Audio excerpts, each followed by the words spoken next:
Merci à ceux qui nous ont rejoints et osent ne pas passer tout leur temps au soleil. Beau soleil de Saint-Tropez en ce mois de décembre. Merci quand même d'être avec nous.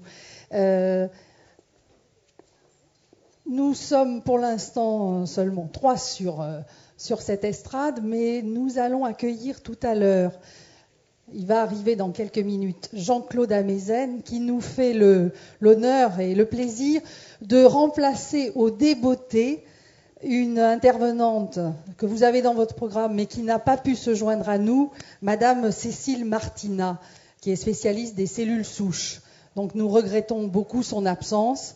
Et j'espère que Jean-Claude, qui va nous rejoindre, Jean-Claude Amezen, que certains d'entre vous ont peut-être entendu hier soir pour ouvrir ce week-end consacré à l'éthique, j'espère que Jean-Claude va pouvoir nous expliquer ce travail nouveau des chercheurs sur ce qu'il est convenu d'appeler les cellules souches, domaine complexe. Donc, je me tourne vers nos intervenantes qui sont déjà là. Valérie Depadt-Sévag à côté de moi, qui est professeure de droit à l'Université Paris 13. Maître de conférence, c'est ça ? Bon, maître de conférence. Vous savez, il y a des hiérarchies à l'université. Vous êtes spécialiste de droit de la biomédecine, vous intervenez aussi dans le champ social, ça vous importe beaucoup, vous vous impliquez dans les réflexions qui sont à la charnière entre les spécialistes et les politiques. Vous participez aux travaux d'un think tank, ça s'appelle comme ça, un lieu de réflexion Terra Nova. Et vous êtes aussi conseillère du directeur de l'EREMA, c'est-à-dire, pour ceux qui ne connaissent pas, je ne connaissais pas ce terme avant de venir, un espace de réflexion éthique sur la maladie d'Alzheimer, question qui nous touche de plein fouet actuellement et qui, je crois, suscite bien des angoisses. Corinne Pelluchon, vous êtes maître de conférence à l'Université de Poitiers, vous êtes aussi chercheur au CNRS et à l'Université Paris-Descartes. Et votre spécialité à vous, c'est la philosophie, et plus particulièrement la philosophie politique.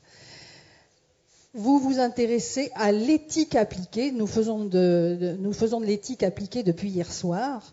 Et cette année, vous avez écrit un ouvrage qui vous tient particulièrement à cœur, qui s'appelle « Éléments pour une éthique de la vulnérabilité, les hommes, les animaux, la nature ». Cela fait partie des livres que vous avez en bas à la librairie et que vous avez peut-être déjà commencé à signer. En tout cas, je vous le recommande. Je sais que c'est un livre auquel vous tenez beaucoup. De la même façon que nous avons commencé tout à l'heure par un petit film, nous allons projeter quelques images pour susciter vos réactions. Donc le petit film, on peut le lancer ?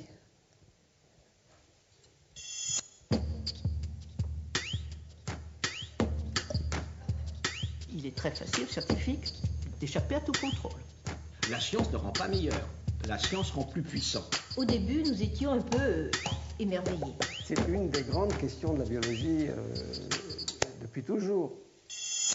Depuis 1983, chercheurs, juristes, médecins, philosophes et personnalités venues de tous horizons sont chargés de réfléchir ensemble aux risques de dérive de la biologie et de la médecine.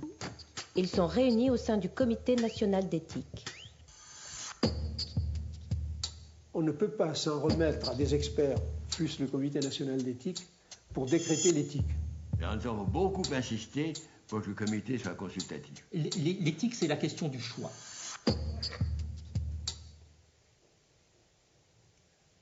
Bonsoir à tous, Amandine pèse 3 kg 420, elle mesure 51 cm.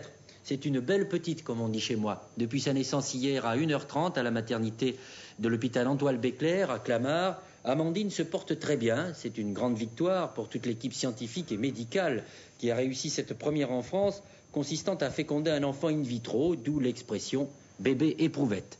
Si vous avez regardé Antenne de Midi ce matin, vous avez pu mieux comprendre, grâce à Martine Alain Regnault, l'importance que revêt un tel événement et l'espoir qu'il peut apporter aux couples stériles. 1982. La presse salue la naissance du premier bébé éprouvette. La saga de la maîtrise de la reproduction a commencé. 20 ans plus tard, en 2001, Paris Match publie à nouveau les premières photographies. Madame Salomon vient d'accoucher à 62 ans. Cette femme a acheté un ovule en Amérique qu'elle a fait féconder par le sperme de son propre frère. Elle s'est ensuite fait implanter l'embryon ainsi obtenu. Benoît David est né.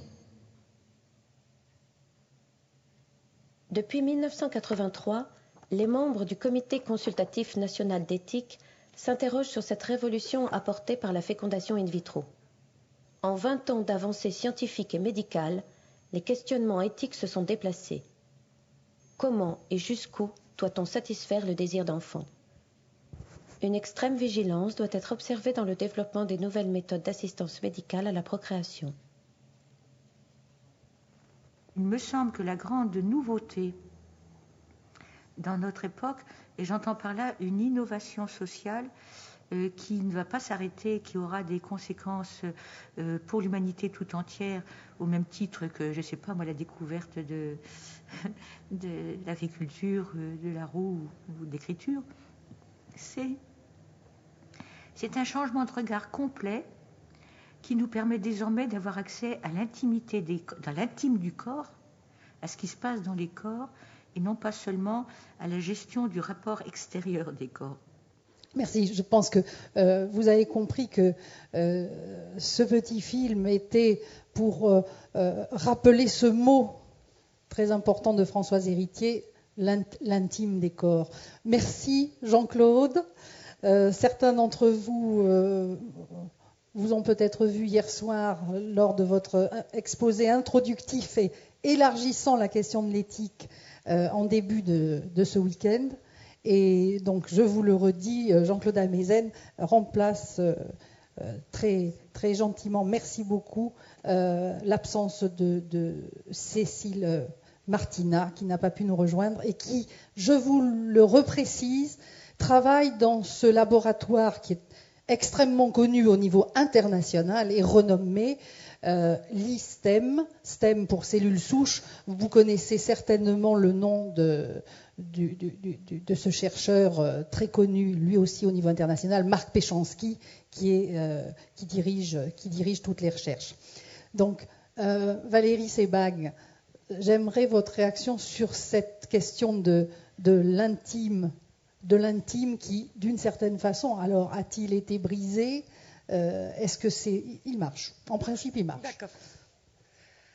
Alors, l'intime, et Henri Atlan l'a très bien dit à la fin de ses propos, la procréation, en principe, est une affaire privée. C'est comme ça qu'on l'entend depuis la nuit des temps. Et c'est pour ça qu'aujourd'hui encore, certaines personnes contestent finalement l'immixtion de la loi ici. De la loi dans la procréation, plus précisément et uniquement lorsque la procréation a besoin de l'aide médicale, c'est-à-dire dans le cadre de l'assistance médicale à la procréation. L'immixtion du législateur sous la forme d'une loi qui va venir encadrer les techniques de procréation a été le fruit de longs débats. Et puis aujourd'hui, je suis là, je suis juriste, uniquement juriste, parce que la loi a pris sa part, parce que le législateur a décidé d'intervenir et d'encadrer la procréation lorsqu'elle est médicalement assistée. C'était une nécessité. C'était une nécessité parce que qu'est-ce qui s'est passé ? Cette loi, dont la première date de 1994, est le fruit finalement des propositions de la science. La science a fait des progrès immenses qui nous ont amenés, on l'a vu, au premier bébé aux prouvettes. En France, c'était Amandine en 82, il y avait Louise Braun en Angleterre en 1978. Mais les progrès qui ont été accomplis ont amené à des propositions, ou en tout cas à des possibilités scientifiques qui, de loin, dépassent le fait d'aider un couple à procréer. Aujourd'hui, si on le voulait, si on le souhaitait, si la société décidait, on pourrait faire bien d'autres choses. Et pour prendre l'exemple caricatural, ce n'est plus le problème. D'ailleurs, on a cessé d'en avoir peur. C'est le clonage. Le clonage qui, s'il se pratiquait, mènerait à une véritable mutation de l'espèce humaine. Alors là, je ne me pose pas en censeur. Je n'ai pas de postulat ni de vérité toute faite. Simplement, si on se mettait à cloner une personne, c'est la fin de la conjugaison d'un homme et d'une femme dans l'aboutissement, d'un homme et d'une femme, de la nécessité absolue d'un homme et d'une femme pour obtenir un embryon, ce serait une autre sorte d'espèce humaine. Alors, est-ce que c'est bien, est-ce que c'est pas bien? Ça, évidemment, je suis loin d'y pouvoir y répondre. En revanche, ce qu'on peut dire, c'est qu'aujourd'hui, la société, à travers ceux qu'elle a élus pour la représenter, c'est-à-dire les parlementaires, décide que non, nous ne sommes pas prêts à une mutation de l'espèce humaine par le clonage. Le clonage, dans la loi, est interdit. Absolument. Il est considéré comme un crime contre l'humanité, il est très sévèrement puni. Et d'ailleurs, la loi est efficace puisque je crois que nous ne connaissons aucun cas d'application de ces sanctions. Bon, peut-être aussi le clonage n'était-il pas encore tout à fait au point, mais enfin, personne n'a même, et aucune équipe n'a tenté, à ma connaissance, à ce jour, de le faire. Alors, le clonage, c'est l'exemple extrême, caricatural, c'est une véritable mutation de l'humanité. Mais entre le clonage et puis la simple assistance médicale à la procréation, il y a tout un monde, et il y a surtout tout un monde fait de diverses techniques. La première loi qui a encadré l'assistance médicale à la procréation, et donc qui a encadré, aussi choquant que ça puisse paraître, qui est venue limiter le désir d'enfant, c'est la loi de 1994. Donc vous voyez, c'est une loi qui suit d'une dizaine d'années le premier bébé éprouvette et toutes les questions qui se sont posées, que se sont posées les membres du comité national d'éthique dès la création de ce comité. Alors, quand il s'agissait d'une technique comme celle qui a abouti à la naissance d'Amandine, c'est-à-dire qu'un homme et une femme ont un problème de stérilité, néanmoins, ils sont tout à fait en mesure de fournir chacun les gamètes, l'homme le sperme, puis la femme les ovocytes nécessaires à la constitution d'un embryon, mais des raisons multiples font qu'ils ne parviennent pas à ce que la rencontre se fasse de façon naturelle. Bien là, finalement, la science donne un coup de pouce. Je crois que vous connaissez à peu près tous la technique.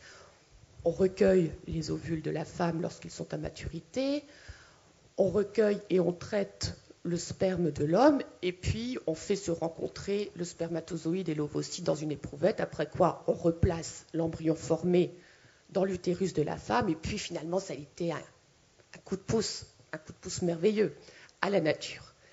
Et puis il y a d'autres techniques qui ont été mises en place par la suite et qui, elles, et c'est là que le débat s'est corsé, notamment devant le Parlement, ces techniques demandent l'intervention d'un tiers. Lorsqu'un couple souffre d'un problème de stérilité parce que l'un d'eux ne peut pas fournir les gamètes, parce que la femme souffre d'une défaillance, non pas utérine, mais procréative, d'une défaillance de ses fonctions ovocytaires, ou alors lorsque l'homme se trouve azospermique, enfin, diverses situations médicales qui l'empêchent de procréer, là, on va faire appel à un tiers, ce qu'on appelle un donneur de gamètes. Alors ça peut être un donneur de sperme, si c'est l'homme qui connaît les difficultés susmentionnées, soit c'est un don d'ovule, c'est-à-dire qu'une tierce personne, une femme ici, donnera son ovule pour que l'autre puisse procréer. Et là, déjà, des questions se posent. Des questions se posent quant à la filiation, ou se sont posées, elles sont réglées aujourd'hui quant à la filiation de cet enfant. Et c'est ainsi qu'en 1994, la première loi relative à ces questions a été publiée, c'est la loi du 29 juillet 1994. Ce qui est intéressant, rassurez-vous, je vous promets, je ne vais pas vous faire un cours de droit, mais simplement dans le Code civil, lorsque se sont posées ces questions relatives, notamment, c'était la première question, à la filiation d'un enfant qui, certes, est né du désir de ceux qui vont devenir ses parents, mais qui est né également des forces biologiques d'un tiers, comment devait être établie la filiation de cet enfant? Est-ce qu'on était dans le cadre d'une sorte d'adoption, je ne dis bien d'une sorte, entre guillemets, d'adoption prénatale, ou est-ce qu'on est dans le cadre, finalement, d'un enfant dont la situation doit être assimilée à celle d'un enfant qui est né des forces reproductives de ses deux parents? C'est une des questions avec bien d'autres, mais ici nous parlons d'assistance médicale à la procréation, donc je me limite à ce sujet. C'est une des questions qui a abouti à la constatation de la nécessité de légiférer. Donc en 1994, en matière d'assistance médicale à la procréation, la première question qui s'est posée, est-ce qu'il fallait admettre l'intervention de ce tiers, voire de ces tiers, puisqu'aujourd'hui, un couple peut bénéficier d'un don d'embryon, c'est-à-dire que ni l'homme ni la femme ne fourniront les gamètes, c'est-à-dire le patrimoine génétique de l'enfant à naître. Est-ce qu'il fallait l'accepter? Est-ce qu'il fallait le limiter, par exemple, une limite d'âge, et puis surtout une limite quant à la cause? Nous allons en parler après. Et puis comment est-ce qu'il fallait établir la filiation de cet enfant? Alors en 1994, le législateur s'est prononcé pour une limite qui est celle de la nécessité thérapeutique. Cette limite existe encore aujourd'hui, elle a même été réaffirmée au mois de juillet dernier, puisque la loi de 1994 a été révisée une première fois en 2004, puis une seconde fois en juillet, très récemment, en juillet 2007. Et en juillet 2007, non seulement on a confirmé ce principe de nécessité thérapeutique, mais également on l'a inscrit de façon beaucoup plus claire dans la loi, c'est-à-dire qu'on y a consacré une disposition. Les retombées ou les conséquences sont lourdes, et elles sont lourdes face à la demande qui est celle de la société aujourd'hui. Limiter au domaine thérapeutique l'assistance médicale à la procréation signifie très concrètement refuser l'accès à ces techniques aux personnes célibataires et refuser l'accès à ces techniques aux couples de même sexe. Bon, vous savez que le mariage homosexuel fait partie des grands débats d'aujourd'hui en ce qui concerne le droit de la famille. Une des conséquences, évidemment, de l'admission du mariage, ce sera la reconnaissance d'un droit à fonder une famille qui, pour l'instant, que ce soit dans les textes internationaux ou nationaux, n'existe qu'au bénéfice d'un homme et d'une femme. Et donc, évidemment, je spécule en quelque sorte, mais on sait que ce sera le résultat d'une certaine logique, admettre ces couples à avoir recours à l'assistance médicale à la procréation. Donc pour l'instant, les choses sont réglées, elles ont été réaffirmées. On se limite au domaine thérapeutique. Mais déjà à l'intérieur de ce domaine, beaucoup de questions se posent. Donc je vous disais que la loi de 1994 a eu comme premier effet, et puis comme premier objectif aussi, d'inscrire le corps humain dans le Code civil. Aujourd'hui, je crois que ça peut paraître naturel, bien sûr, nous sommes des êtres faits de chair et de sang, donc bien sûr, des questions d'ordre juridique se posent par rapport à notre corps. Et pourtant, jusqu'en 1994, le législateur, le Code civil date du XIXe siècle, le législateur n'envisageait la personne que dans ses droits, ses obligations, son patrimoine, mais pas en tant que personne faite de chair et de sang. Le droit pénal l'envisageait, puisqu'évidemment, on sanctionne l'atteinte à l'intégrité physique. Mais en droit civil, rien n'était dit, ce qui fait que certaines techniques, aujourd'hui tout à fait interdites, se sont développées, comme celle des mères porteuses. Dans les années 80, on a vu comme ça fleurir certaines agences dont l'objet était de jouer les intermédiaires entre des couples stériles, infertiles, et puis des femmes qui proposaient, moyennant rémunération, de porter pour ces couples un enfant dont le patrimoine génétique venait soit du couple quand c'était possible, soit de cette femme elle-même, et puis d'une tierce personne. Enfin, aucune règle n'était posée, donc tout était possible. En 1994, on a inscrit dans le Code civil. Le Code civil comporte plus de 2500 articles, et les articles issus de la loi de 1994 figurent aux articles numéro 16 et suivants. Ce qui est vous dire l'importance qui est donnée à ces textes, même s'ils sont récents. Et on a enfin posé dans le Code civil le principe de dignité de la personne, de respect par l'autre de cette dignité, de respect du corps humain.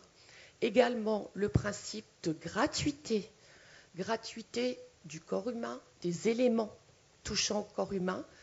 Donc seul le don est possible, aucune transaction n'est admise. Et également le fameux principe d'anonymat, anonymat des dons d'organes, des dons de produits du corps humain.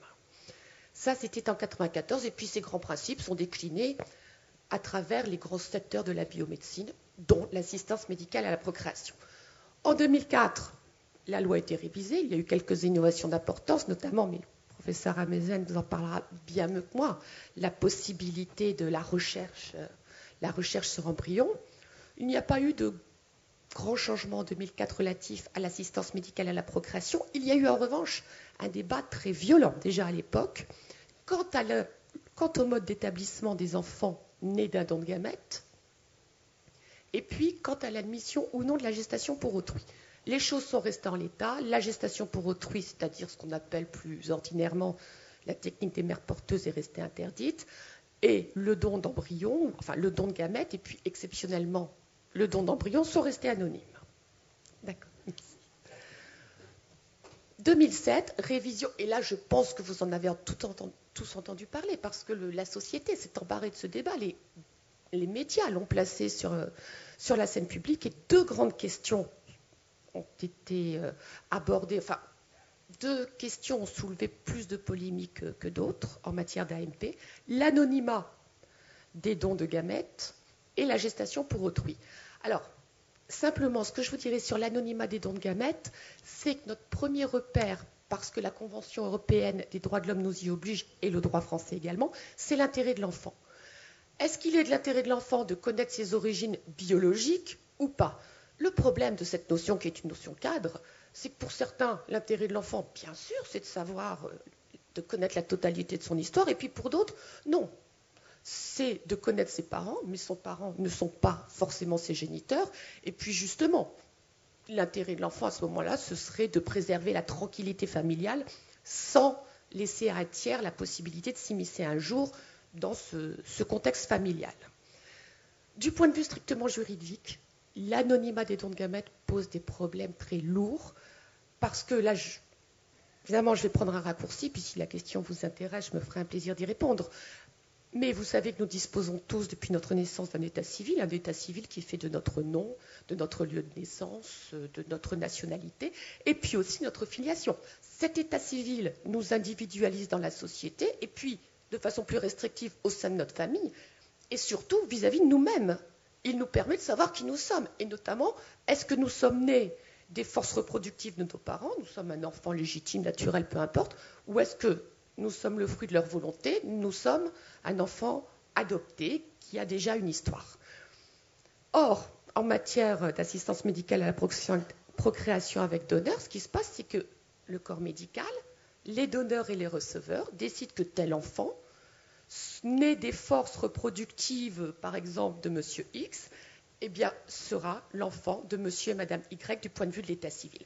Ça pose un gros problème du point de vue de la cohérence du droit et des catégories de filiation que nous connaissons, parce que finalement, cet enfant, si on doit traduire juridiquement son histoire, il est né pour partie du désir de ses parents, comme beaucoup d'enfants, mais pour partie aussi du don d'un tiers. Donc ça nous pose en tant que juriste un gros problème. Et puis je vais terminer sur la gestation pour autrui, qui est formellement interdite, et ce qui soulève aussi beaucoup de problèmes, parce que vous le savez, les sciences dépassent les frontières. Aujourd'hui, un nombre croissant de couples recourent à la gestation pour autrui en dehors de nos frontières. Et le problème, puisqu'on se soucie avant tout de l'intérêt de l'enfant, c'est que ces enfants qui arrivent en France n'ont pas d'état civil. Il n'y a pas moyen aujourd'hui d'établir leur état civil, donc de sécuriser leur situation. Un enfant dit d'une gestation pour autrui est une espèce de néo sans papier. S'il arrive quelque chose à ses parents, s'il décède le lendemain dans un accident d'avion, cet enfant n'a pas de filiation, il ne peut pas hériter, il ne peut pas être reconnu par ses grands-parents comme l'enfant de leur enfant, etc. Voilà, je vais m'arrêter parce que je crois que c'est le moment. Puis, si ces sujets vous intéressent, je serai évidemment prête à y répondre. Merci Valérie Sebag. Merci à vous de votre attention.